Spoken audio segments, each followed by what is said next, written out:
जी अस्सलाम वालेकुम गाइस, क्या हाल चाल है। मैं थोड़ा अपना प्यारा बेस अब्दुल्ला जोइया आज थोड़े वास्ते एक नया व्लॉग लेके आए हैं। एक नई battery max power company battery जापानी बैटरी तैयार कर रही। जापान की टैक्नोलॉजी हैगी है जी। आज तुसीं देख सकते ने 12 volt MX 155 power unit max power batteries extra dry charge यानी कंपनी तो ड्राई चार्ज बैटरी प्लेटां चार्ज हो के आने ते तेजाब पाना है। ग्रैविटी चार्ज इन्हूं इत्थे भी करना पैंदा पर ਇਹ कंपनी तो भी चार्ज हो के आंदी। तुसीं देख सकते ने ਤੁਹਾਨੂੰ खोल के ये चेक करावांगे। MX 155 117 एम्पेयर है। कोई भी ਇਹ 17 प्लेट बैटरी नाले कोई भी बैटरी होवेगी ਤੁਹਾਨੂੰ ਉਹ ਇਹਦੇ 'ਚ नहीं दसणगे ਇਹ किस तरह की है किवें है। ये अंपेयरां के हिसाब नाल हर कंपनी तो अगे जा रही है। 117 एम्पेयर बैटरी हैगी है। कोई भी 17 प्लेट छोटे बॉक्स से बैटरी 117 एम्पेयर बैटरी नहीं हैगी। बकाया 100 एम्पेयर 105 एम्पेयर इस तो ज़्यादा नहीं होणगे। ये 117 एम्पेयर 155 च है। आ कार्ड तुहानूं चेक कराने हुण जी असीं। कार्ड तुसीं देख लो इहदा कार्ड कैसा है कार्ड। उस तो बाद इनकी गारंटी शरंटी दे सारे तासुरात तुहानूं दस्सांगे। इनदी रेट भी दस्सांगे कीमत भी डिलीवरी देंगे तुहानूं इंशाल्लाह। कित्थे कहोगे ऑनलाइन डिलीवरी पेमेंट तुसीं करा दो तुहाडे डिलीवरी पहुंच जाएगी।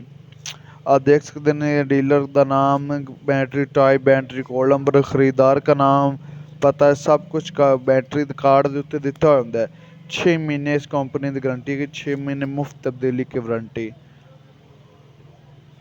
आप तुसीं देख सकते हैं गारंटी इतलाक है बैटरी मैन्युफैक्चरिंग तरीके 9 माह के अंदर। ये नहीं सिर्फ उन्हें एक शर्त दी होंगी है मैन्युफैक्चरिंग के बाद होंदा बैटरी साढ़े कोल पहुंचण ते 2 महीने तो विकदी नहीं। उनकी वजह भी हो सकती है। इस को किसी भाई नूं बैटरी तो साडे नाल राबता कर सकता है। बैटरी कोई खराब होवे या कोई पई बंद हुई पई होवे तो उनकी आपां ग्रैविटी भी चेक कर लांगे। तेजाब चेंज करते करो ठीक हो तो भी थोड़े तक पहुँचावेगा इंशाल्लाह। अज असीं तुहानूं दिखाने जी अपनी दुकान की लोकेशन।